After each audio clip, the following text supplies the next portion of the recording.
단도직입적으로 말할게. 채영이가 임신했어. 그러니까 이혼 도장 찍어. 엄마가 수술실에 들어간 지 4시간째. 복도 의자에서 다리 힘이 풀려 앉아 있는데 내 남편이 내 절친이랑 나란히 걸어와서 한 말이에요. 아니, 이 인간이 진짜. 엄마가 위암 수술대에 누워있는 이 병원에서 내 15년 지기 친구 배를 가리키면서 이혼을 통보해요. 그것도 그 옆에서 채영이가 뭐라고 하냐면 사랑은 어쩔 수 없는 거잖아. 시어머니한테 전화하니까 애를 못 낳으니 순순히 나가라고 하고 저도 도저히 못 참겠어서 결단을 내렸습니다. 어떤 결단을 내렸는지 지금 이야기 들려드릴게요. 밤 11시 대학병원 5층 안병동 복도에는 소독약 냄새가 가득했습니다.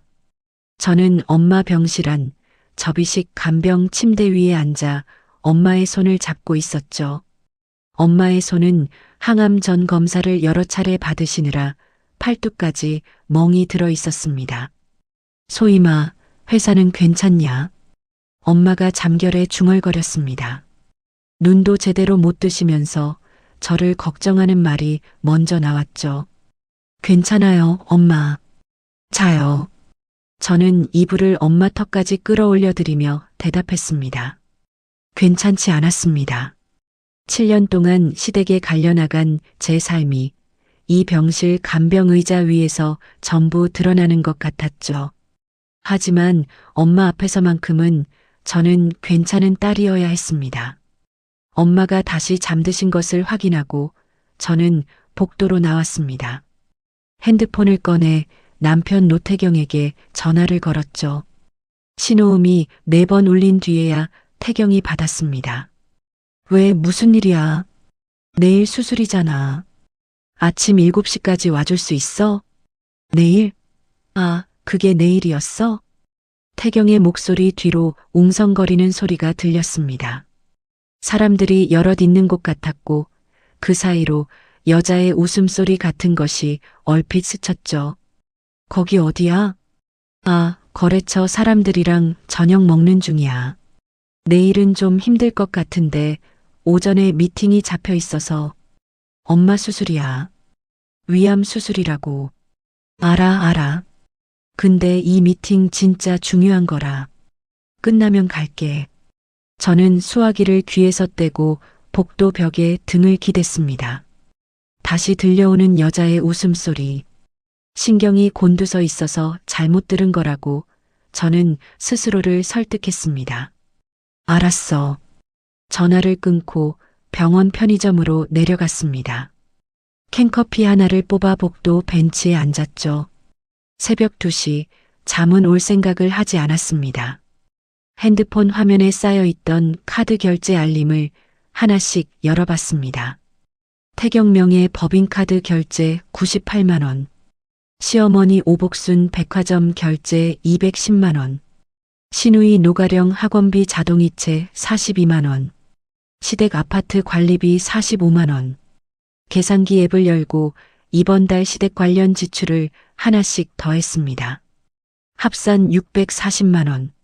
제 카드에서, 제 월급에서 이번 달에만 640만 원이 시댁으로 빠져나간 거였죠.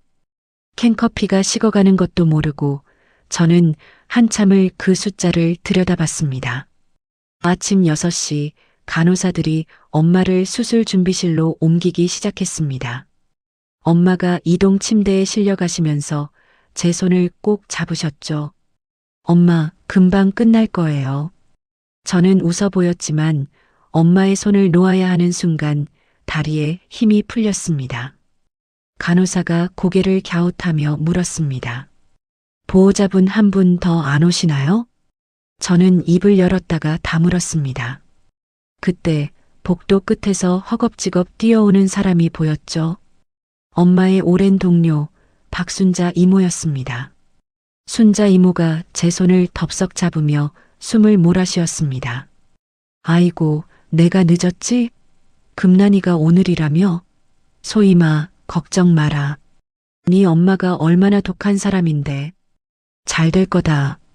저는 이모의 손을 잡고 고개만 끄덕였습니다. 말을 하면 울 것 같았거든요. 수술실 앞 대기 의자에 앉았습니다. 1시간이 지나고 2시간이 지나고 3시간째. 저는 가방에서 엄마 수술비 정산 내역서를 꺼냈습니다. 수술비, 입원비, 앞으로의 항암 치료 예상 비용까지. 은행 앱을 열어 제 통장 잔고를 확인했죠. 1200만 원. 결혼 7년 동안 벌어서 모은 돈의 대부분이 태경의 사업 자금과 시댁 생활비로 빠져나간 뒤 제 이름으로 남은 돈은 그게 전부였습니다. 4시간이 지나서야 수술실 문이 열렸습니다. 담당 외과의가 마스크를 내리며 나왔죠. 보호자분이시죠? 수술은 잘 끝났습니다. 다만 주변으로 퍼진 부분은 조직 검사 결과를 좀 더 봐야 합니다. 감사합니다. 감사합니다, 선생님. 저는 허리를 깊이 숙였습니다. 다리가 풀려 의자에 다시 주저앉으려는 순간 병원 로비 쪽에서 익숙한 목소리가 들려왔죠. 고개를 돌렸습니다. 남편 노태경이 걸어오고 있었습니다. 그리고 태경의 반걸음 뒤에 제 15년 지기 절친 문채영이 나란히 서 있었죠. 태경 씨? 채영아? 태경이 표정 하나 바꾸지 않고 제 앞에 섰습니다. 소희마, 할 얘기가 있어. 밑에 카페로 내려가자. 지금 엄마가 방금 수술 끝났는데 오래 안 걸려. 태경이 먼저 돌아섰고 채영은 저와 눈이 마주치자 시선을 피했습니다. 저는 순자 이모에게 엄마를 부탁드리고 두 사람을 따라 1층 카페로 내려갔죠. 카페 구석 자리에 셋이 앉았습니다. 채영이 테이블 아래로 자기 배를 감싸는 것이 보였습니다. 태경이 아메리카노를 한 모금 마시고 컵을 내려놓으며 입을 열었죠. 단도직입적으로 말할게. 채영이가 임신했어. 나는 이혼하고 싶다.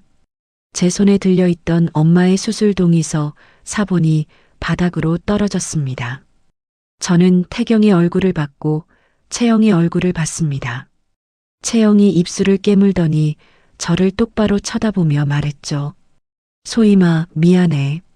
근데 마음은 어쩔 수 없는 거잖아. 5층에는 엄마가 아직 회복실에 누워 계셨습니다. 7년 동안 이 남자의 사업과 집안을 제 돈으로 먹여 살렸습니다. 그리고 제 가장 깊은 비밀과 고민을 나눈 친구가 내 남편의 아이를 가졌다고 말하고 있었죠. 태경이 커피를 다시 들며 말했습니다. 감정적으로 굴지 말고 빨리 정리하자. 서로 좋게. 저는 핸드폰을 꺼냈습니다. 시어머니 오복순에게 전화를 걸었죠. 2번 만에 받으셨습니다. 여보세요, 어머니. 소희마. 태경이한테 다 들었지? 네. 네가 애를 못 낳으니 어쩌겠니? 우리 태경이도 대를 이어야지. 순순히 나가라. 응. 전화를 끊었습니다. 태경과 채영이 카페 테이블에 앉아 제 반응을 기다리고 있었죠. 저는 두 사람을 한번 바라본 뒤 말없이 자리에서 일어났습니다. 병원 복도를 걸으며 핸드폰 카드사 앱을 열었습니다. 내 명의로 발급된 가족카드 목록이 떴죠. 태경법인 경비용 카드, 시어머니 생활비용 카드, 시누이 학비 및 시댁 관리비 통합 카드. 일시정지 버튼을 눌렀습니다. 하나, 둘, 셋. 3장의 카드가 모두 멈췄습니다. 저는 핸드폰을 주머니에 넣고 엄마가 계신 5층으로 올라갔습니다. 엄마 회복실 옆 보호자 대기실로 돌아왔습니다. 딱딱한 간병 의자에 앉아 벽시계를 봤죠. 밤 9시. 엄마는 아직 마취에서 깨어나지 못하셨습니다. 내일 아침 엄마가 눈을 뜨시면 분명 물으실 겁니다. 태경이는 왔었냐고. 저는 입속으로 중얼거렸습니다. 바쁘대요. 그 한마디를 연습하며 밤을 새웠습니다. 다음 날 아침 9시 핸드폰이 울리기 시작했습니다. 화면에 태경의 이름이 떴죠. 저는 받지 않았습니다. 10초 뒤 다시 울렸습니다. 또 태경? 진동이 멈추자마자 문자가 왔죠. 법인카드 결제 안 된다. 뭐 한 거야? 전화 받아. 3분 뒤 세 번째 전화가 왔습니다. 저는 엄마의 링거 속도를 확인하며 핸드폰 화면만 바라봤죠. 벨소리가 끊기고 다시 문자가 왔습니다. 너 지금 장난하냐? 당장 전화 안 받으면 병원으로 간다. 저는 핸드폰을 가방 안에 넣었습니다. 같은 시각 시어머니 오복수는 백화점에 계셨을 겁니다. 나중에 가령이를 통해 들은 이야기였죠. 오복순이 명품관 카운터에서 카드를 내밀었는데 직원이 난처한 표정으로 고개를 저었다고 합니다. 손님, 이 카드가 승인이 안 되는데요. 뭐, 기계가 고장 난 거 아니야? 다시 해봐. 오복순이 목소리를 높이며 카드를 다시 내밀었지만 결과는 같았다고 합니다. 가방을 뒤져 다른 카드를 꺼냈는데 그것마저 제 명의의 가족 카드였다는 것을 그제야 깨달았다고 하죠. 신우이 가령에게도 연락이 갔습니다. 대학원 행정실에서 등록금 자동이체가 반려됐다는 통보를 받은 가령이 제게 전화를 걸어왔죠. 올케, 나 등록금 이체가 안 됐다는데 혹시 카드에 무슨 문제 있어? 카드 정리 중이에요. 정리? 무슨 정리? 내일이 마감인데. 가령아, 나도 지금 병원이야. 나중에 이야기하자. 전화를 끊었습니다. 가령이 생전 처음 자기 통장 잔고를 확인했을 거라는 건 그 뒤로 한동안 연락이 없었던 것으로 짐작할 수 있었죠. 오후가 되자 핸드폰 부재중 전화 목록이 가득 찼습니다. 태경 34통, 시어머니 12통, 신우이 8통. 화면을 열 때마다 시댁 이름들이 쏟아졌죠. 저는 부재중 목록을 스크린샷으로 찍어 저장했습니다. 핸드폰을 무음으로 바꾸고 간호사가 가져다 준 미음 그릇을 들었죠. 엄마, 일어나실 수 있어요? 조금만 드셔야 해요. 엄마가 겨우 눈을 뜨시며 몸을 일으키려 하셨습니다. 제가 등 뒤에 베개를 받쳐드리고 미음을 한 숟갈 떠서 입가에 대드렸죠. 맛도 없는 게 뭘 먹으라고. 이거 드셔야 회복 빨라요. 한 숟갈만 더. 엄마가 억지로 미음을 삼키시는 동안 제 가방 안에서 핸드폰이 계속 진동했습니다. 저는 못 들은 척 미음을 떠드렸죠. 그날 저녁 7시쯤이었습니다. 회복실 밖 복도에서 큰 소리가 들렸죠. 소임아, 나와봐. 태경의 목소리였습니다.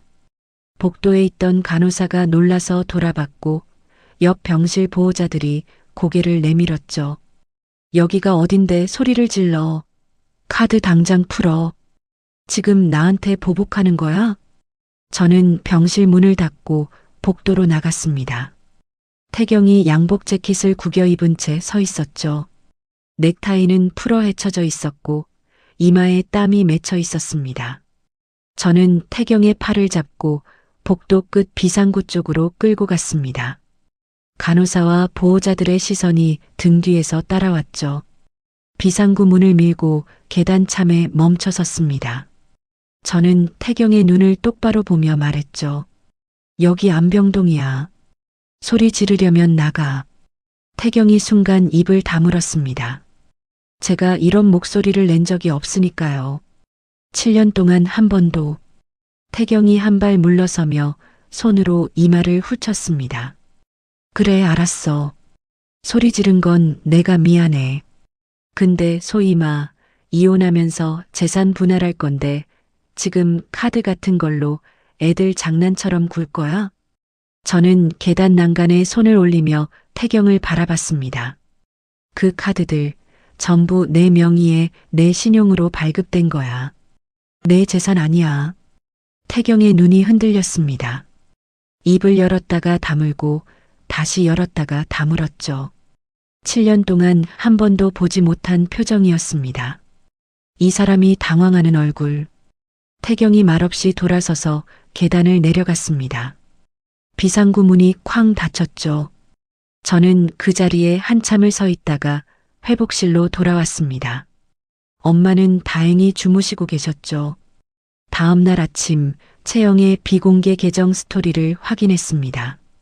우연이 아니라 일부러 들어가 본 것이었죠. 남자가 돈 때문에 스트레스 받으니까 나까지 힘들다. 제발 좀. 태경이 채영에게 카드 끊긴 이야기를 했다는 뜻이었습니다. 저는 그 화면을 캡처해서 저장했습니다. 수술 5일 뒤 엄마가 회복실에서 일반 병실로 옮겨지셨습니다. 순자 이모가 과일 바구니를 들고 병실에 들어오며 제 옆에 앉았죠. 소임아, 시댁에서 난리가 났다며?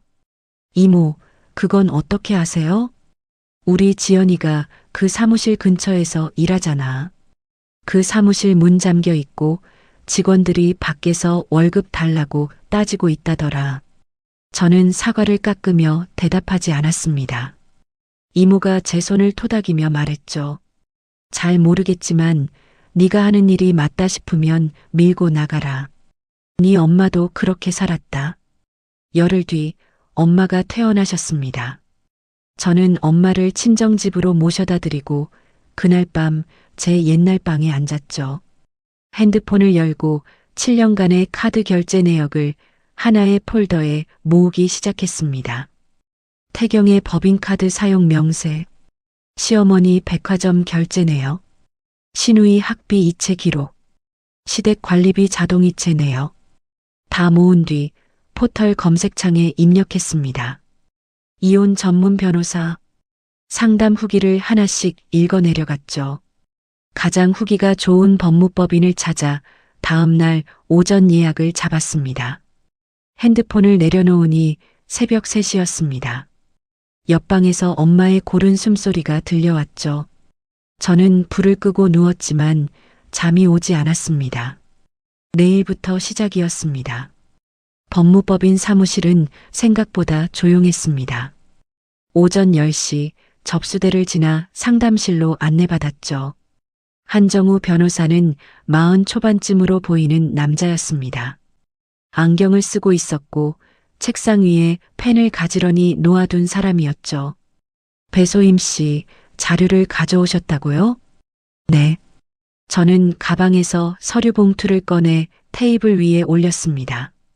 7년간의 카드 결제 명세서, 태경법인의 사업자 등록증 사본, 채영의 비공개 계정 캡처.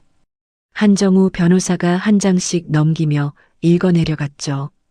한참을 들여다보던 한정우 변호사가 명세서 위에 펜으로 동그라미를 치며 입을 열었습니다.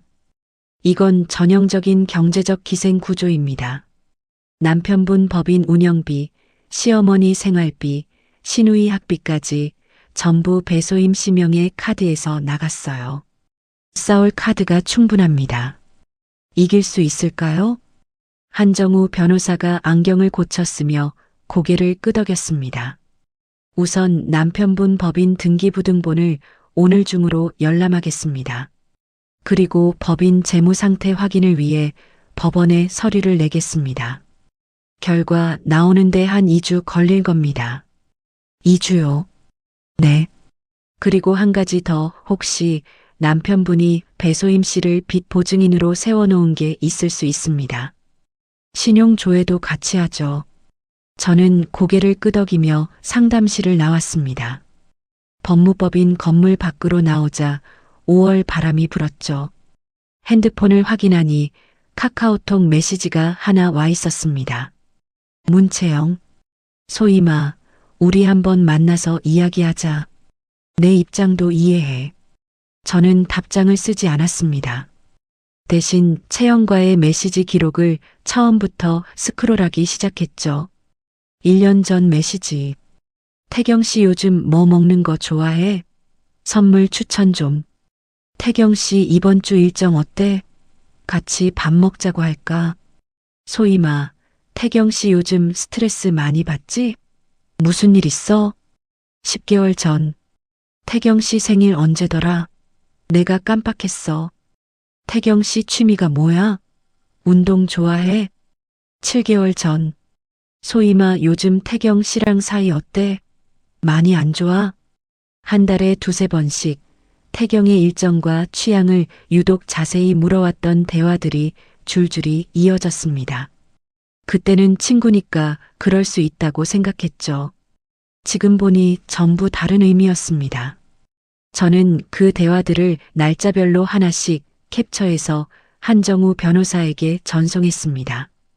그 주 금요일, 엄마의 첫 통원 치료일이었습니다. 새벽부터 엄마를 모시고 병원에 갔죠. 납병동 침대에 누우신 엄마 팔에 주사줄이 연결됐습니다. 30분이 지나자 엄마가 비닐봉지를 움켜쥐고 구역질을 하셨습니다. 저는 엄마 등을 쓸어들이며 옆에 앉아 있었죠. 한참 뒤 구역질이 잦아들자 엄마가 고개를 돌려 저를 보셨습니다. 태경이가 요즘 전화도 안 하더라.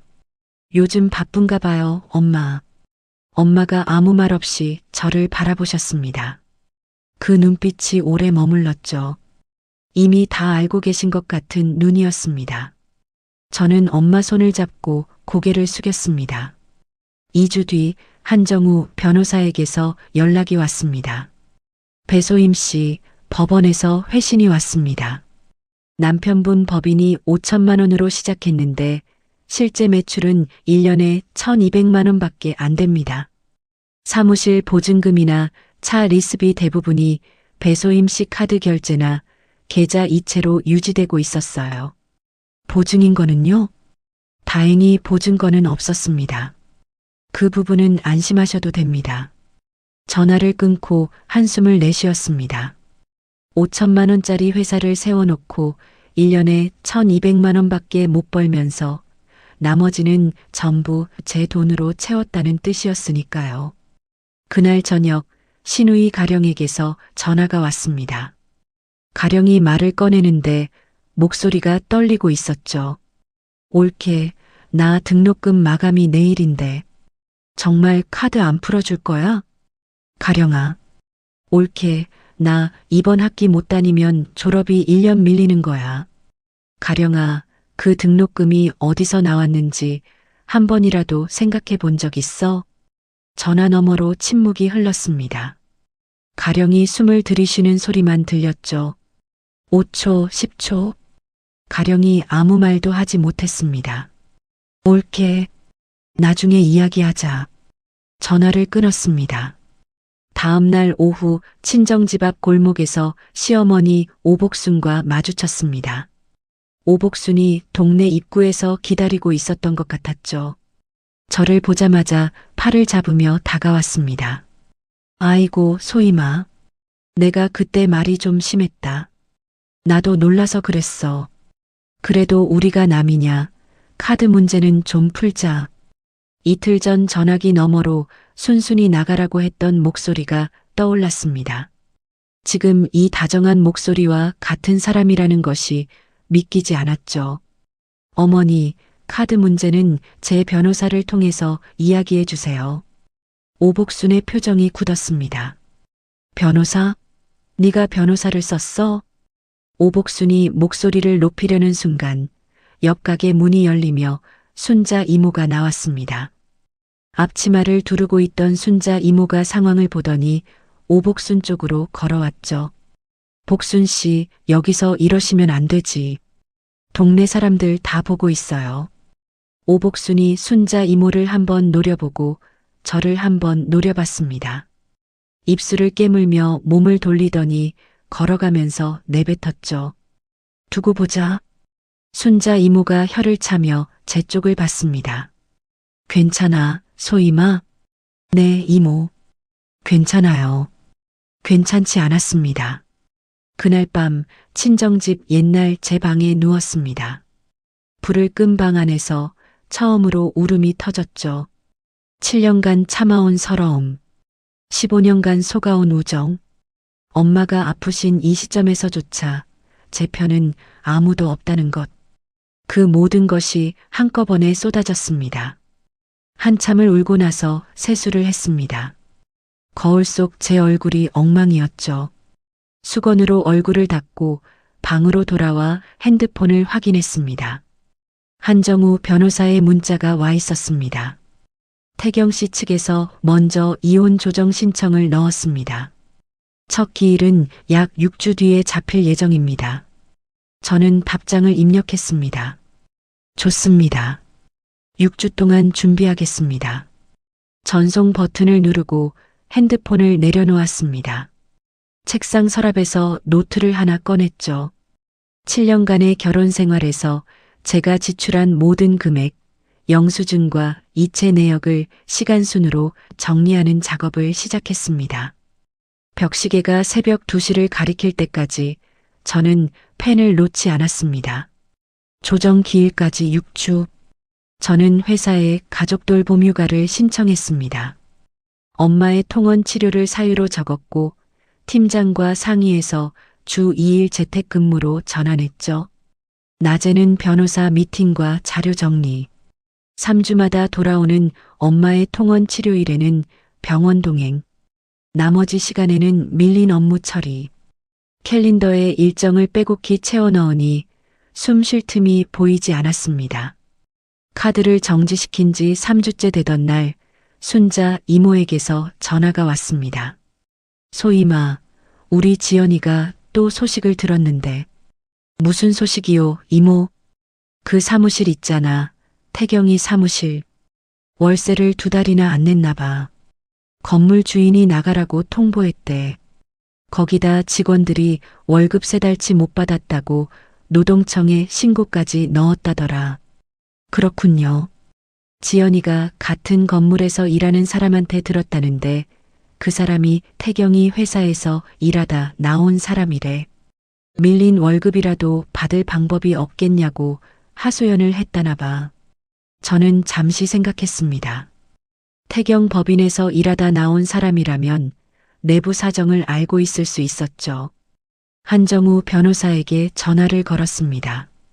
변호사님, 남편 법인에서 퇴사한 직원이 있다고 합니다. 만나볼 수 있을까요? 좋습니다. 연결해 주시면 제가 동석 가능 여부를 확인하겠습니다. 순자 이모의 딸 지연이를 통해 이도윤이라는 사람과 만남을 잡았습니다. 서울 외곽의 조용한 카페였습니다. 이도윤은 후드 집업을 입은 30대 초반의 남자였죠. 테이블에 앉자마자 아메리카노를 2손으로 감싸쥐고 말을 꺼냈습니다. 사모님이시죠? 아, 지금 그렇게 부르면 안 되나? 편하게 말씀하셔도 돼요. 솔직히 말씀드리면 저 5개월째 월급 못 받고 나왔습니다. 처음엔 다음 달에 준다. 투자 들어오면 정산한다. 그 말만 반복하더라고요. 이도윤이 커피를 한 모금 마시고 한숨을 내쉬었습니다. 근데 투자요? 한 번도 들어온 적 없어요. 투자자 만난다고 나가는 날이 한 달에 10번은 됐는데 그중 절반은 여자분이랑 만나는 거였어요. 그걸 어떻게 아세요? 회사가 작으니까요. 사장님 일정 공유 캘린더에 미팅이라고 적어놓고 위치를 보면 카페나 레스토랑인 거예요. 그리고 돌아오면 법인카드로 결제한 영수증을 저한테 경비 처리에 달라고 맡기거든요. 2인 식사, 매번 2인이었어요. 이도윤이 가방에서 USB를 하나 꺼내 테이블 위에 올렸습니다. 여기 회사 내부 메신저 캡처랑 제가 처리했던 경비 내역 있습니다. 그리고 미지급 급여 내역도요. 직원들 사이에서는 다 알고 있었어요. 사장님 생활비를 부인이 대준다는 거. 저는 USB를 받아 가방에 넣었습니다. 손이 미세하게 떨렸지만 얼굴에는 드러내지 않으려 애썼죠. 감사합니다. 이 자료는 제 변호사에게 전달하겠습니다. 사모님, 아니 배소임 씨. 저도 밀린 급여 받을 수 있을까요? 그건 저도 장담은 못 드리지만 변호사님과 상의해 보겠습니다. 이도윤과 헤어지고 바로 한정우 변호사에게 USB를 전달했습니다. 다음 날 한정우 변호사에게서 전화가 왔죠. 배소임 씨, 중요한 걸 찾았습니다. 뭔가요? 법인 지출 내역에 매달 같은 곳으로 150만 원씩 나간 기록이 있어요. 제가 그 주소를 확인해 봤더니 문채영 씨 거주지로 등록된 오피스텔이랑 같은 주소입니다. 저는 전화기를 쥔 손에 힘을 주었습니다. 그러니까 제 카드로 결제한 법인 경비가 채영이 월세로 쓰인 거예요? 네. 매달 150만 원씩 기록상 10개월치가 확인됩니다. 총 1,500만 원. 이건 결정적인 증거입니다. 전화를 끊고 창밖을 한참 바라봤습니다. 내 돈으로 내 친구의 집세를 내주고 있었던 겁니다. 내가 야근하고 시댁 생활비 대느라 통장이 쪼그라드는 동안 그 돈이 채영의 오피스텔 월세로 흘러가고 있었다는 것. 알면서도 둘 다 아무렇지 않게 제 앞에서 웃고 있었다는 것. 그 주 금요일 엄마의 2차 통원 치료일이었습니다. 병원 납병동에 엄마를 모셔다 드리고 옆에 앉았죠. 주사줄이 연결되고 약이 들어가기 시작하자 엄마가 다시 구역질을 하셨습니다. 저는 비닐봉지를 받쳐드리고 등을 쓸어드렸습니다. 구역질이 가라앉은 뒤 담당 선생님이 오셔서 말씀하셨죠. 보호자분, 조직 검사 최종 결과가 나왔는데요. 주변 부위에 아주 작은 전이가 있어서 치료를 좀 더 하셔야 합니다. 다만 지금 반응이 좋은 편이라 크게 걱정하실 건 아닙니다. 감사합니다, 선생님. 저는 엄마 쪽을 돌아보며 밝게 웃었습니다. 엄마, 치료 잘 되고 있대요. 몇 번 더 하면 돼요. 걱정 마세요. 엄마가 힘없이 고개를 끄덕이셨죠. 저는 진료실을 나와 복도 의자에 앉았습니다. 간호사가 건네준 치료비 예상 견적서를 펼쳤죠. 추가 치료 비용까지 합하면 적지 않은 금액이었습니다. 재산 분할해서 최대한 받아내야 합니다. 엄마 치료비를 안정적으로 확보하려면 질 수 없었죠. 그 다음 날 저녁 태경에게서 전화가 왔습니다. 카드 정지 이후 처음으로 부드러운 목소리였죠. 소임아, 나야. 말해. 우리 변호사 끼지 말고 둘이 만나서 조용히 정리하자. 예전처럼 대화로. 그 말투. 결혼 초 사업 시작한다며 투자금을 부탁할 때의 그 목소리였습니다. 부드럽고 다정하고 살짝 불쌍한 척을 섞은 그 톤. 할 말이 있으면 변호사를 통해서 해. 소임아, 왜 이래? 우리가 남이야? 남이지. 너가 이혼하자고 했잖아. 수화기 너머로 태경이 길게 한숨을 쉬었습니다. 3초쯤 침묵이 흐른 뒤 태경의 목소리가 낮아졌죠. 후회할 거다. 전화가 끊겼습니다. 저는 핸드폰을 테이블 위에 내려놓고 눈을 감았습니다. 후회. 7년 동안 후회만 삼키며 살아왔는데 더 후회할 게 남아있을까요? 조정 기일 2주 전 한정우 변호사 사무실에서 최종 자료를 정리했습니다. 이도윤에게서 받은 내부 자료와 법원 회신을 합쳐 하나의 파일로 만들었죠. 한정우 변호사가 계산기를 두드리며 말했습니다. 배소임 씨가 결혼 기간 중 시댁에 지출한 총액이 약 3억 8천만 원입니다. 여기에 법인으로 유입된 금액과 문채영 씨 오피스텔 월세까지 합하면 돌려받을 근거가 확실합니다. 3억 8천만 원. 숫자로 보니 현기증이 났습니다. 제 20대 후반부터 30대 중반까지 벌어서 모은 거의 모든 돈이었죠. 자료 정리를 마친 그날 저녁 신우이 가령이 예고 없이 친정집 근처로 찾아왔습니다. 편의점 앞에서 저를 기다리고 있었죠. 패딩 주머니에 손을 찔러 넣고 서 있는 가령의 눈이 빨갛게 부어 있었습니다. 올케, 나 할 말이 있어. 근처 카페로 들어갔습니다.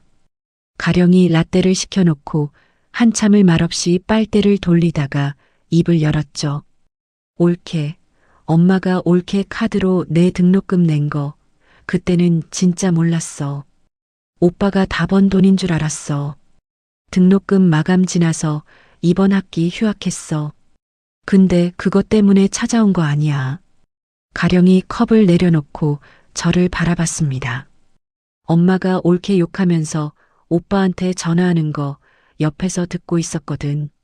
매일 그러시는 거야.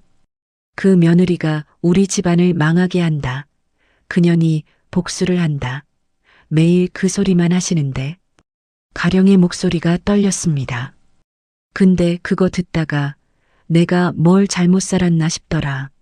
내 등록금이 올케 돈이었다는 거잖아. 올케가 번 돈으로 나는 학교 다니고 엄마는 백화점 가고 오빠는 사장님 놀이한 거잖아. 저는 가령의 얼굴을 가만히 봤습니다. 이 사람이 진심인지 시어머니가 보낸 건지. 가령의 부은 눈과 떨리는 입술을 보니 시어머니가 시켜서 온 얼굴은 아니었죠. 가령아, 네가 진심이면 한 가지만 해. 내 오빠한테 진실이 뭔지 물어봐. 진실? 채영이 임신이 진짜인지 물어봐. 가령이 눈을 크게 떴습니다. 저는 자리에서 일어나며 말했죠. 나머지는 네가 알아서 판단해. 카페를 나와 친정집으로 걸어갔습니다. 찬바람이 볼을 스쳤죠. 집에 도착하니 엄마가 거실에서 TV를 보고 계셨습니다. 치료 부작용으로 기력이 떨어지셨지만 그래도 오늘은 좀 나아 보이셨죠. 엄마, 밥 드셨어요? 순자가 반찬 갖다 줘서 먹었다. 너는? 저도 먹고 왔어요. 거짓말이었습니다. 하루 종일 커피만 마셨죠. 엄마 방 불을 꺼드리고 제 방으로 들어왔습니다. 핸드폰을 확인하니 한정우 변호사의 문자가 와 있었습니다. 배소임 씨, 태경 씨 측에서 먼저 조정 신청을 넣었으니 첫 기일에 저쪽이 어떤 조건을 내미는지 보겠습니다. 우리는 자료가 충분하니 흔들리지 마시고 기다려주세요. 저는 알겠습니다라고 답장을 보내고 핸드폰을 충전기에 꽂았습니다. 책상 위에 놓인 노트를 펼쳤죠. 7년간의 지출 내역이 빼곡하게 적힌 노트. 이것이 제 6주간의 준비물이었고 저의 무기였습니다. 창밖이 어두웠습니다. 저는 불을 끄지 않고 한 줄 한 줄 다시 확인하기 시작했습니다. 조정 기일 아침, 저는 옷장에서 검은 정장을 꺼내 입었습니다. 거울 앞에 서니 6주 사이 볼이 꺼진 얼굴이 보였죠. 엄마 방에 들러 문을 살짝 열었습니다. 엄마, 저 오늘 중요한 미팅이 있어서 저녁에 올게요. 그래, 밥은 먹고 가라. 나가서 먹을게요. 현관문을 나서며 구두 뒤축을 맞춰 신었습니다. 오늘만큼은 단단해 보여야 했죠. 가정법원 로비에 도착하니 태경이 먼저 와 있었습니다. 검은 정장에 선글라스를 끼고 있었지만 눈 밑 다크서클이 선글라스 아래로 비어져 나왔죠. 태경 옆에 서 있는 중년 남자가 태경의 변호사인 것 같았습니다. 저와 한정우 변호사가 나란히 걸어가자 태경 측 변호사가 제 손에 들린 서류 봉투를 받습니다. 두툼한 봉투 2개. 태경 측 변호사의 표정이 굳어지는 것이 보였죠. 조정실 문이 열렸습니다. 네모난 테이블 한쪽에 저와 한정우 변호사가 앉고 맞은편에 태경과 태경 측 변호사가 앉았습니다. 상석에는 조정위원이 자리를 잡았죠. 태경 측 변호사가 먼저 입을 열었습니다. 저희 의뢰인은 원만한 합의를 원합니다. 재산 분할 비율 5대5를 제안합니다. 5대5. 7년 동안 제 돈으로 그 집안을 먹여 살렸는데 반으로 나누자는 말이었습니다. 저는 아무 표정도 짓지 않았죠. 대신 한정우 변호사를 바라봤습니다. 한정우 변호사가 서류 봉투에서 자료를 하나씩 꺼내기 시작했습니다. 카드 결제 명세서, 법인 재무자료, 오피스텔 이체 내역, 이도윤의 진술서, 채영의 비공개 계정 캡처, 시댁 가족카드 7년 총 지출 내역. 한 장 한 장 테이블 위에 펼쳐질 때마다 조정위원의 시선이 움직였습니다. 태경은 자료 첫 장을 보더니 아랫입술을 깨물었죠.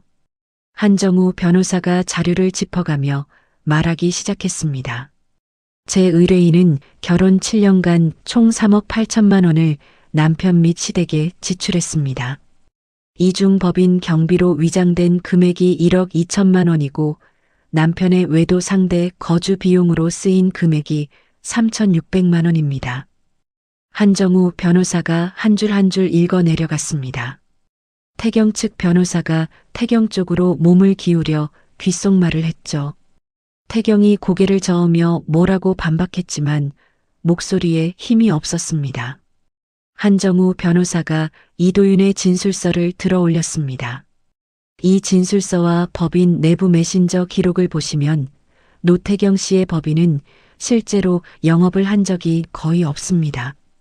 투자자 미팅이라고 적힌 일정의 절반 이상이 외도 상대와의 만남이었고 직원들 사이에서는 대표의 생활비를 부인이 대고 있다는 것이 다 알려져 있었습니다. 조정위원이 태경을 바라봤습니다. 노태경 씨, 이 내용에 대해 소명하실 것이 있습니까? 태경이 입을 열었다가 다물었습니다. 10초. 테이블 아래로 태경의 손이 허벅지 위에서 주먹을 쥐고 있는 것이 보였죠. 변호사와 상의해 보겠습니다. 그게 태경이 말한 전부였습니다. 태경 측 변호사가 서류를 뒤적이더니 반론을 꺼냈습니다. 아내 측의 지출은 결혼 생활 중 자발적으로 이루어진 것입니다. 강제된 것이 아니라 스스로 선택한 증여에 해당합니다. 한정우 변호사가 기다렸다는 듯 핸드폰 화면 캡처물을 한 장 더 꺼냈습니다. 제가 저장해뒀던 부재중 전화 스크린샷이었죠. 자발적 증여라면 카드를 정지한 직후 하루에 50통이 넘는 전화를 걸어 카드 복구를 요구한 것은 어떻게 설명하시겠습니까? 자발적으로 받은 선물을 돌려달라고 50번 전화하는 사람이 있습니까? 조정위원이 스크린샷을 들여다봤습니다. 태경 34통, 시어머니 12통, 시누이 8통. 하루 만에 쌓인 부재중 전화 목록. 조정위원의 표정이 달라졌죠. 태경 측 변호사의 주장을 더 이상 받아줄 분위기가 아니었습니다. 태경 측 변호사가 태경에게 다시 귓속말을 했고 태경이 고개를 끄덕이더니 손을 들었습니다. 시간을 좀 더 주십시오. 자료를 검토한 뒤 다시 조건을 조율하겠습니다. 조정위원이 양측을 번갈아 보며 말했습니다. 4주 뒤로 속행하겠습니다. 조정실 문이 열리고 모두가 일어섰습니다. 저는 한정우 변호사와 함께 복도로 나왔죠. 배소임 씨, 뒤에서 태경의 목소리가 들렸습니다. 돌아보니 태경이 선글라스를 벗고 서 있었죠. 눈밑이 까맣고 광대뼈가 전보다 도드라져 보였습니다. 소임아, 너 이렇게까지 할 줄 몰랐다. 저는 태경의 얼굴을 바라봤습니다. 7년간 같은 이불을 덮고 잤던 사람. 그 사람이 낯설었죠. 나도 네가 그렇게까지 할 줄 몰랐다. 태경의 눈이 흔들렸습니다. 저는 돌아서서 걸었죠. 그것이 7년간 부부로서 나누는 마지막 사적인 대화였습니다. 법원을 나와 택시를 탔습니다. 기사에게 친정집 주소를 말하고 뒷자리에 등을 기댔죠. 핸드폰에 한정우 변호사의 문자가 왔습니다. 태경 씨 측 변호사가 비공식적으로 연락해 왔습니다. 합의 조건을 대폭 수정하겠다고 합니다. 주도권을 잡았습니다. 창밖으로 가로등 불빛이 스쳐 지나갔습니다. 저는 핸드폰을 무릎 위에 올려놓고 그 불빛들을 바라봤죠. 처음으로 흐름이 제 쪽으로 오고 있다는 것을 느꼈습니다. 같은 주 엄마의 3차 통원 치료가 있었습니다. 납병동 침대에서 약을 맞으시는 엄마의 머리카락이 빠지기 시작했죠. 베개 위에, 어깨 위에 엄마의 검은 머리카락이 흩어져 있었습니다. 퇴원하시는 길에 병원 근처 모자 가게에 들렀습니다. 엄마 머리에 부드러운 면 모자를 씌워드렸죠. 엄마, 이거 예뻐요. 색도 잘 어울려요. 엄마가 거울을 보시더니 모자챙을 만지셨습니다. 그러다 갑자기 거울에서 시선을 돌려 저를 정면으로 바라보셨죠. 소희마, 너 시댁에 무슨 일 있지? 네. 엄마가 아프다고 바보가 된 줄 아냐? 태경이 전화 한 통 없고 네 얼굴은 매일 상해가고. 뭔 일이야? 저는 모자 가격표를 떼며 손을 바쁘게 움직였습니다. 하지만 엄마의 눈을 피할 수 없었죠. 엄마, 저 이혼해요. 엄마가 아무 말씀 없이 제 손을 잡으셨습니다. 한참을 가게 안에 음악만 흐르고 있었죠. 그 사람이 너한테 뭘 했냐? 바람 피웠어요. 채영이랑. 그리고 7년 동안 제 돈으로 시댁 전부 먹여 살린 것도 다 정리하고 있어요. 엄마의 손에 힘이 들어갔습니다. 하지만 엄마는 울지 않으셨죠. 모자를 고쳐 쓰시며 저를 똑바로 보셨습니다. 그래, 잘했다. 내 밥그릇은 네가 지키는 거다. 단단한 한마디였습니다. 저는 고개를 끄덕이며 입술을 꽉 깨물었죠. 여기서 울면 안 됐습니다. 엄마, 이기고 올게요. 엄마가 제 손을 꼭 쥐고 한번 흔드셨습니다. 그것이 대답이었죠. 친정집에 엄마를 모셔다 드리고 저는 제 방으로 들어왔습니다. 핸드폰을 열어 한정우 변호사에게 문자를 보냈죠. 4주 뒤 속행까지 법인 유용 금액 정확히 산출하고 돌려받을 근거 다시 정리해 주세요. 빈틈없이 가겠습니다. 1분 뒤 답장이 왔습니다. 알겠습니다. 이번 주 중으로 자료 보강해서 공유드리겠습니다. 저는 핸드폰을 내려놓고 책상 서랍에서 노트를 꺼냈습니다. 4주. 그 안에 남은 증거를 촘촘하게 묶어야 했죠. 노트 맨 앞장에 적어둔 숫자를 다시 읽었습니다. 3억 8천만 원. 이 숫자가 제 7년의 무게였고 돌려받아야 할 제 삶의 값이었습니다. 펜을 들고 다음 장을 펼쳤습니다. 2차 조정까지 4주. 그 시간 동안 태경의 소식은 가령을 통해 조각조각 들려왔습니다. 법인 사무실은 문을 닫았습니다. 보증금 반환 소송에 직원들의 임금 체불 신고까지 겹치면서 사실상 폐업 상태가 됐다고 하죠. 태경은 시어머니 오복순의 아파트에 들어가 지내면서 매일 나갔다고 합니다. 투자처를 찾겠다. 사람을 만나겠다.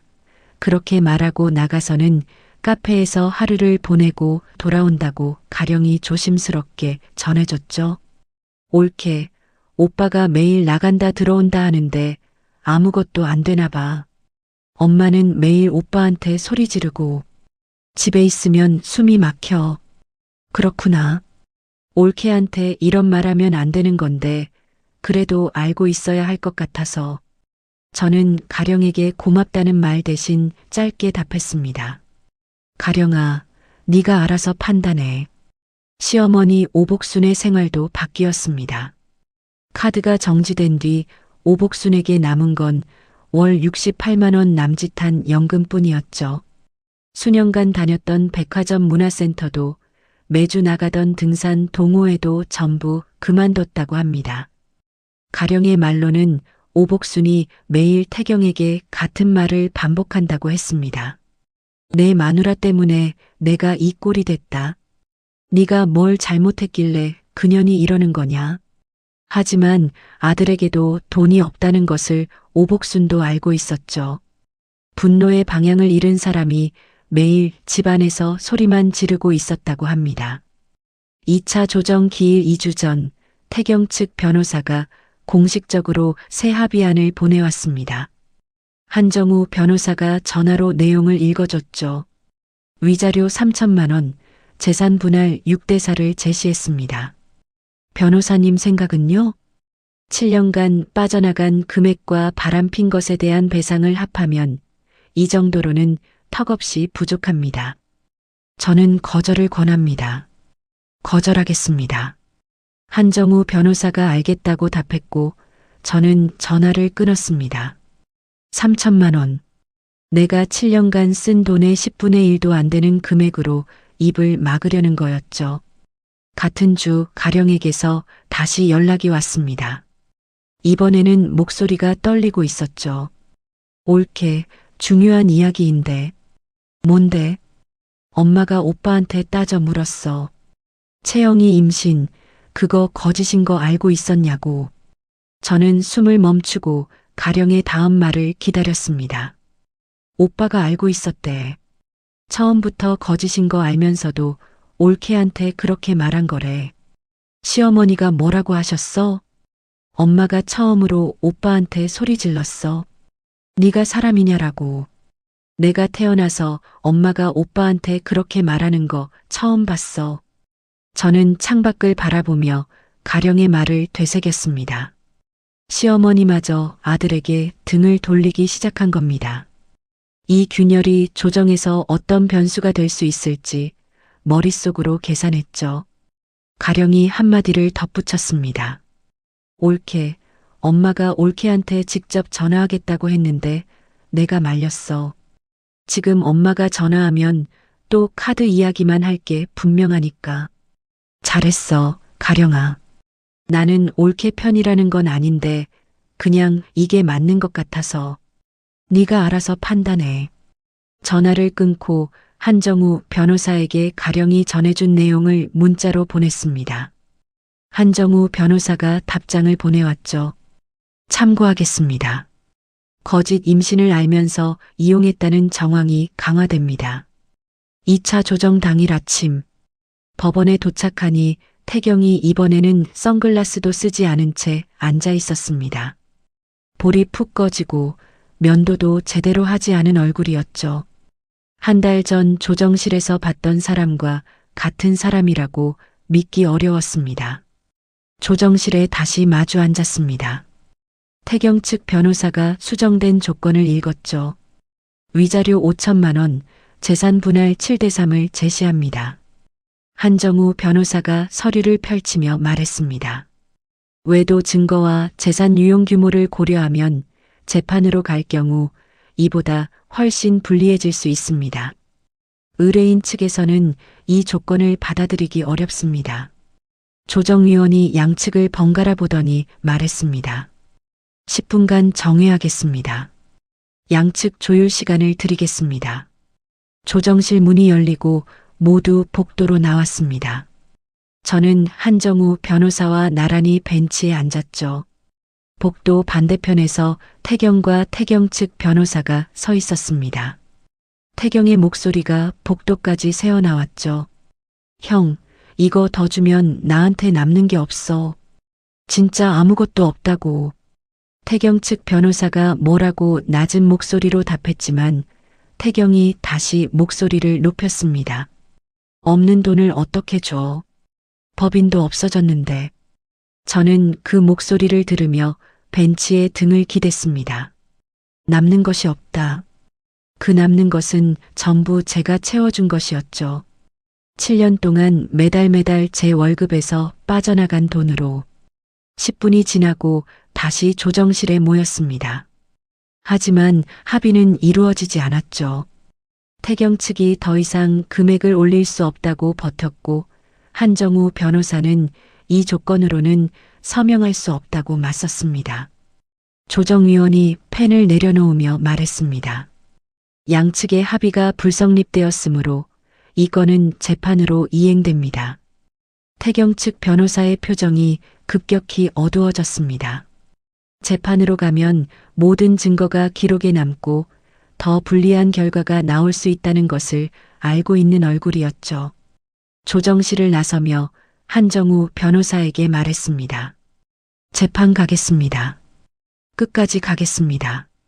한정우 변호사가 고개를 끄덕였죠.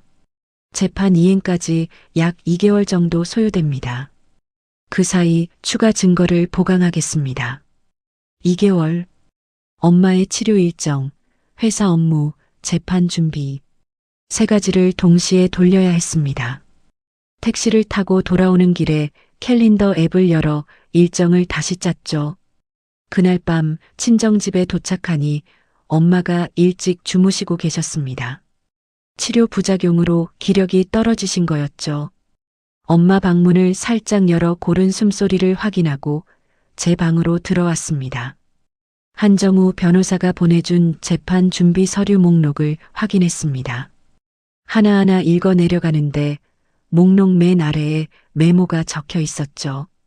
외도 상대방 문채영 씨를 증인으로 세울 수 있는지 확인 필요. 채영을 증인으로. 그 이름을 읽는 순간 손가락이 멈췄습니다. 15년 지기 절친. 제 결혼식에서 부케를 받았던 사람. 그 사람을 법정에 세워야 할 수도 있다는 것. 저는 핸드폰을 내려놓고 천장을 올려다봤습니다. 머릿속이 복잡했지만 한 가지는 분명했죠. 이기려면 필요한 것은 다 해야 합니다. 불을 끄고 이불을 덮었습니다. 옆방에서 엄마의 숨소리가 희미하게 들려왔죠. 저는 그 소리를 들으며 눈을 감았습니다. 내일부터 2개월. 마지막 싸움을 준비해야 했습니다. 조정 불성립 후 3주째 되던 날 한정우 변호사에게서 전화가 왔습니다. 배소임 씨 뜻밖의 연락을 받았습니다. 어디서요? 문채영 씨가 저희 사무실로 직접 전화했습니다. 태경 씨와의 관계, 거짓 임신, 이혼을 계획한 과정까지 전부 법정에서 증언하겠다고요. 저는 핸드폰을 쥔 손을 멈추고 의자에 등을 기댔습니다. 채영이 스스로 증인을 자처했다는 것이 선뜻 믿기지 않았죠. 왜요? 갑자기 왜 그런 거예요? 확인해 봤더니 태경 씨가 카드 정지 이후 문채영 씨 오피스텔 월세를 더 이상 못 내줬다고 합니다. 그러면서 당분간 각자 살자고 통보했다고 하더군요. 그래서 보복으로 증언하겠다는 거군요. 동기가 뭐든 증언 내용이 사실이라면 저희에게는 결정적입니다. 저는 잠시 생각했습니다. 채영의 마음이 어떻든 상관없었죠. 필요한 건 사실이었으니까요. 진행해 주세요. 한정우 변호사가 채영의 증인 출석을 법원에 신청하고 재판 기일 전에 사전 미팅을 잡았습니다. 일주일 뒤 법무법인 상담실에서 채영을 다시 만났죠. 1년 넘게 제 남편과 잠자리를 함께 했던 사람. 제 고민을 들어주는 척하면서 그 내용을 태경에게 전해줬던 사람. 그 사람이 상담실 의자에 앉아 한정우 변호사의 질문에 답하고 있었습니다. 태경 씨가 먼저 접근한 건가요? 채영이 고개를 끄덕이며 말했습니다. 약 1년 4개월 전이에요. 소임이 생일 모임 자리에서 연락처를 따더니 그 뒤로 계속 먼저 연락해 왔어요. 관계가 시작된 계기는요? 소임이가 저한테 시댁 이야기를 많이 했거든요. 힘들다고, 지치다고. 그걸 제가 태경 씨한테 전해줬어요. 부부 사이 안 좋다는 걸 알게 되니까 그때부터 태경 씨가 저한테 적극적으로 나왔고요. 채영이 입술을 축이며 계속 말했습니다. 임신은 거짓이에요. 태경 씨가 제안한 거예요. 이혼을 빨리 끝내려면 임신했다고 하면 소임이가 포기할 거라고. 병원에서 배 감싸는 것도 태경 씨가 그렇게 하라고 했어요. 한정우 변호사가 녹음기를 확인하며 고개를 끄덕였죠. 저는 상담실 구석 의자에 앉아 채영의 뒷모습을 바라봤습니다. 미안하다는 말은 하지 않았습니다. 저도 듣고 싶지 않았죠. 미팅이 끝나고 채영이 먼저 상담실을 나갔습니다. 복도에서 채영의 뒷모습이 엘리베이터 쪽으로 사라지는 것을 봤죠. 15년의 우정이 저 뒷모습으로 끝나는 거구나 하는 생각이 스쳤습니다. 재판 기일 일주일 전 엄마의 4차 통원 치료 결과 상담이 있었습니다. 담당 선생님이 화면을 보여주시며 말씀하셨죠. 치료 반응이 좋습니다. 이번 더 치료하면 깨끗해질 것으로 기대합니다. 정말요? 엄마 들었어요? 엄마가 진료실 의자에서 제 손을 꼭 잡으셨습니다. 엄마의 손에 힘이 들어왔죠. 선생님 앞에서는 아무 말씀 안 하셨지만 진료실을 나오자 엄마가 작게 웃으셨습니다. 이제 좀 살겠다. 당연하죠. 엄마 아직 할 일이 많은데. 저는 납병동에서 엄마 치료가 끝나기를 기다리며 복도 의자에 앉았습니다. 재판에서 이겨야 엄마의 남은 치료비를 안정적으로 확보할 수 있었죠. 주먹을 쥐었다 폈다 하며 머릿속으로 다시 한번 정리했습니다. 재판 당일 아침, 법원 앞 계단에서 채영과 마주쳤습니다. 채영이 저를 보자 멈춰섰죠. 짧은 침묵이 흐른 뒤 채영이 입을 열었습니다. 미안해. 저는 아무 대답 없이 고개만 한번 끄덕였습니다. 15년간의 우정에 대한 마지막 인사가 그것이었죠. 허무했지만 지금은 결과가 필요한 순간이었습니다. 저는 법정 문을 열고 들어갔습니다. 재판이 시작됐습니다. 한정우 변호사가 준비한 증거 자료가 순서대로 제출됐죠. 7년간의 카드 결제 명세 총 3억 8천만 원. 법인 경비 위장 유용 1억 2천만 원. 외도 상대 거주비 전용 3,600만 원. 이도윤의 진술서와 내부 메신저 기록. 거짓 임신 주장에 관한 정황 자료.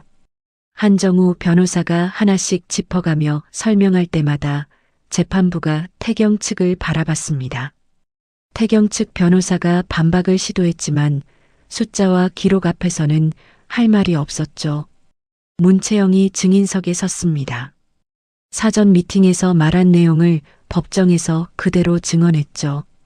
태경 씨가 먼저 접근했고 제가 소임이의 결혼 생활 불만을 전해주면서 관계가 시작됐습니다.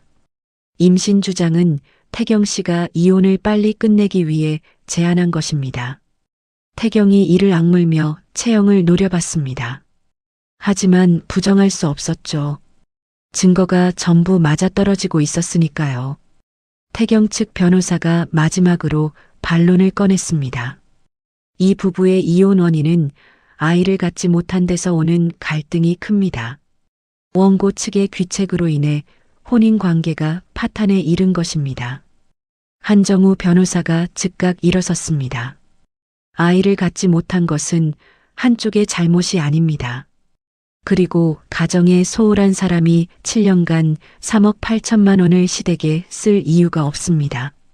오히려 이 금액 자체가 제 의뢰인이 이 결혼에 얼마나 헌신했는지를 증명합니다.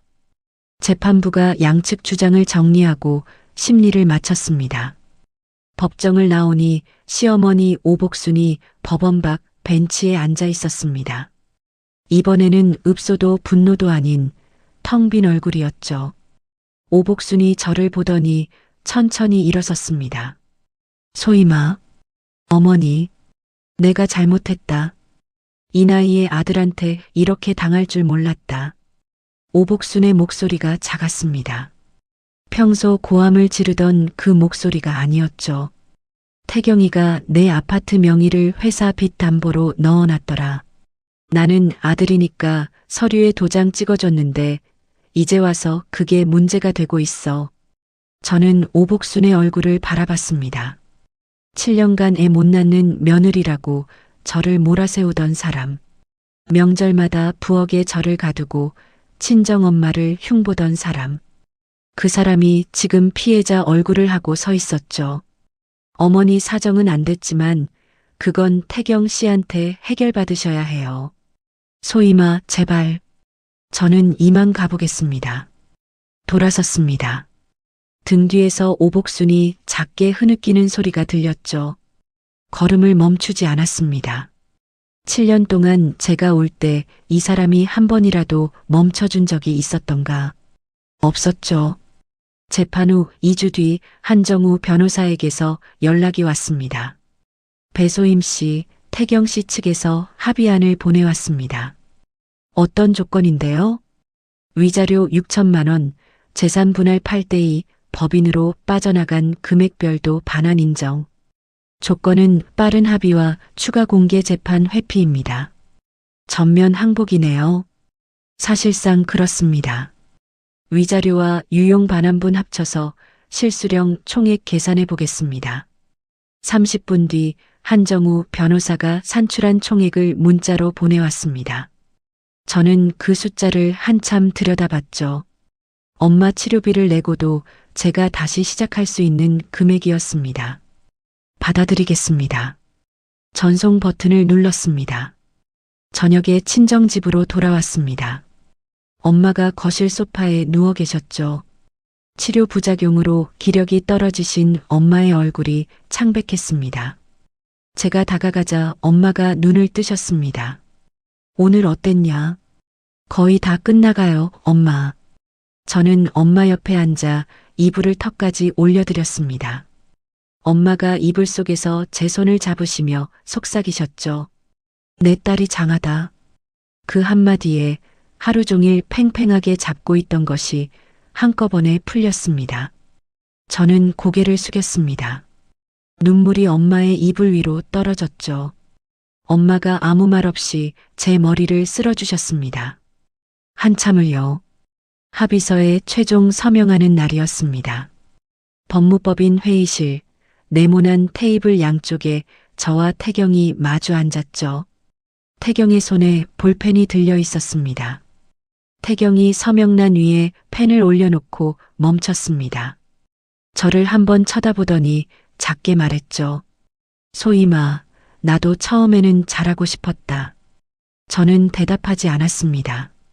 태경이 무슨 말을 하든 이 자리에서 의미 있는 건 종이 위에 서명뿐이었으니까요. 태경이 고개를 숙이고 이름을 적었습니다. 저도 맞은편 서명란에 이름을 썼죠. 볼펜 한 번의 획으로 7년이 정리되는 순간이었습니다. 무겁지도 가볍지도 않았습니다. 그냥 끝이었죠. 한정우 변호사가 서류를 정리하며 고개를 숙여 인사했습니다. 고생하셨습니다. 배소임 씨. 변호사님 덕분입니다. 감사합니다. 법무법인 건물을 나서니 바깥 햇살이 눈부셨습니다. 저는 현관 앞에 서서 핸드폰을 꺼냈죠. 가장 먼저 누른 번호는 엄마였습니다. 신호음이 3번 울리고 엄마가 받으셨습니다. 엄마 나야. 소희마. 다 끝났어요. 수화기 너머로 엄마가 한참 동안 아무 말씀을 안 하셨습니다. 숨소리만 들렸죠. 5초, 10초. 엄마가 코를 훌쩍이시는 소리가 작게 들렸습니다. 그래, 수고했다. 그 3글자가 전부였습니다. 하지만 그것으로 충분했죠. 위자료와 재산 분할금, 법인 유용 반환분이 제 통장에 입금된 날, 저는 은행 앱을 열어 잔고를 확인하고 가장 먼저 한 일이 있었습니다. 엄마의 남은 치료비를 한꺼번에 납부한 거였죠. 저녁에 친정집으로 갔습니다. 엄마가 부엌에서 국을 끓이고 계셨죠. 치료 부작용으로 기력이 없으시면서도 제가 온다니까 국이라도 끓이시겠다고 하신 겁니다. 엄마, 이제 돈 걱정 안 해도 돼요. 엄마가 국자를 들고 돌아보셨습니다. 그 돈 어디서 났냐? 제가 7년간 빌려준 거 돌려받은 거예요. 엄마가 국자를 내려놓으셨습니다. 코끝이 붉어지시더니 고개를 한번 끄덕이셨죠. 말씀은 안 하셨지만 엄마 눈가에 물기가 맺혔다가 사라졌습니다. 밥 먹자. 다 됐다. 엄마가 먼저 식탁으로 가셨습니다. 저는 엄마 뒤를 따라가며 그릇을 꺼냈죠. 한 달 뒤 엄마의 마지막 치료가 끝나는 날이었습니다. 담당 선생님이 엄마와 저를 진료실로 부르셨죠. 치료가 아주 잘 됐습니다. 지금 상태로는 깨끗합니다. 앞으로 3개월 간격으로 검사만 하시면 됩니다. 선생님 감사합니다. 정말 감사합니다. 저는 허리를 깊이 숙였습니다. 엄마가 옆에서 제 팔을 잡으시며 진료실을 나왔죠. 병원 현관에 순자 이모가 서 계셨습니다. 엄마의 짐을 함께 챙겨주시려고 아침부터 오셨다고 하더군요. 금란아, 이제 졸업이다. 아이고 순자야. 내 덕에 내가 살았다. 엄마와 순자 이모가 손을 잡고 웃으셨습니다. 병원 현관문이 열리고 바깥 바람이 들어왔죠. 엄마가 한 발 내디디시며 고개를 들어 하늘을 보셨습니다. 아이고, 바람이 이렇게 좋았냐. 저는 엄마의 팔짱을 끼고 나란히 걸었습니다.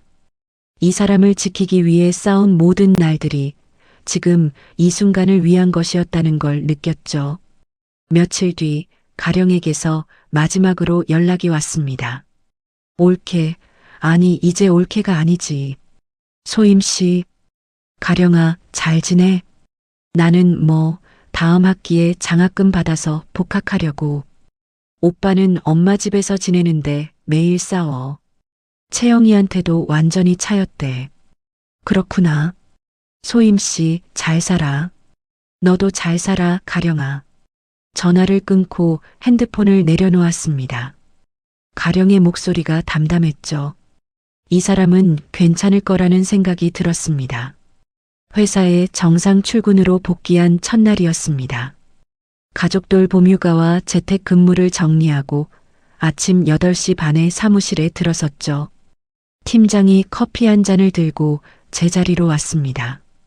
배 과장, 잘 정리됐어? 네, 이제 일에 집중할 수 있을 것 같습니다.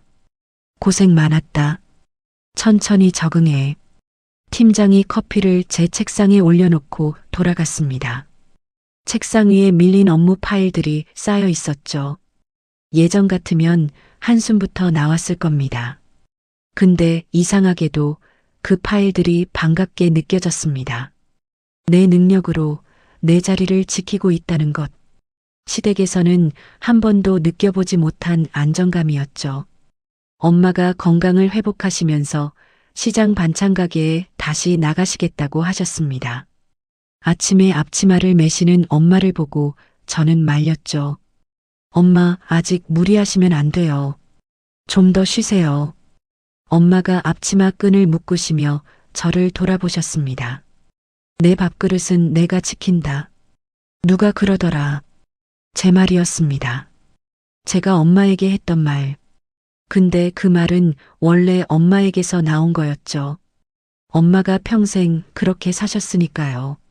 저는 그 말로 버텨왔던 겁니다. 엄마가 신발을 신고 현관문을 나서셨습니다. 저는 현관에 서서 엄마의 등을 바라봤죠. 작지만 단단한 등이었습니다.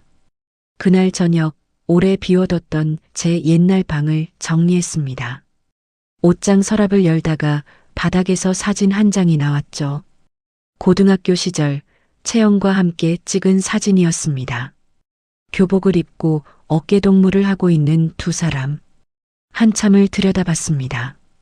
그때는 진짜였을 거라고 생각했죠. 적어도 그때만큼은 사진을 쓰레기통에 넣지 않았습니다. 서랍 맨 안쪽에 다시 넣어두고 서랍을 닫았죠. 그 시절의 우정까지 부정할 필요는 없으니까요. 엄마가 저녁을 차려놓고 저를 부르셨습니다. 소임아, 오늘 밤은 여기서 자라. 어릴 때처럼. 엄마, 저 이제 34인데요. 34이면 뭐 다 큰 줄 아냐. 와서 밥 먹어. 저는 웃으며 식탁에 앉았습니다. 그날 밤 정말 엄마 옆에 나란히 누웠죠. 엄마가 먼저 잠드시고 저는 천장을 바라봤습니다. 결혼 이후 7년 만에 처음이었습니다. 아무에게도 무언가를 증명하지 않아도 되는 밤. 카드값을 걱정하지 않아도 되는 밤. 시어머니의 전화를 기다리지 않아도 되는 밤. 그 고요함이 낯설었지만 불편하지는 않았습니다. 다음 날 출근길 지하철에서 핸드폰을 열었습니다. 카드 결제 알림이 하나 와 있었죠. 아침에 사 마신 커피 한 잔 4,500원. 그게 전부였습니다. 7년간 수백 건의 시댁 결제 알림으로 빼곡하던 그 화면이 지금은 커피 한 잔뿐이었죠. 허전하지 않았습니다. 이상하리만치 가벼웠습니다. 이어폰을 꽂고 아무 노래나 눌렀습니다. 창밖으로 아침 풍경이 스쳐 지나갔죠. 건물, 가로수, 횡단보도를 건너는 사람들. 저는 멍하니 그것들을 바라보다가 까닭없이 한번 웃었습니다. 배소임 씨의 사연 여기까지입니다. 7년이라는 시간 동안 자기 밥그릇을 남의 식탁에 갖다 바치며 살았던 사람이 결국 자기 손으로 자기 삶을 되찾아온 이야기였습니다. 쉽지 않았을 거예요. 엄마가 수술대에 누워있는 그 자리에서 이혼 통보를 받고도 울고 주저앉는 대신 카드사 앱을 열었던 그 순간이 이 사람의 진짜 시작이었던 거죠. 그리고 저는 소임씨 어머님이 하신 말씀이 이야기도 제 뇌리에 오래 남을 것 같습니다. 내 밥그릇은 네가 지켜라. 참 쉬운 말 같은데 그게 평생 실천하기는 제일 어려운 말이잖아요. 시청자 여러분은 어떻게 생각하시나요? 시청자 여러분의 생각을 편하게 남겨주시면 감사하겠습니다.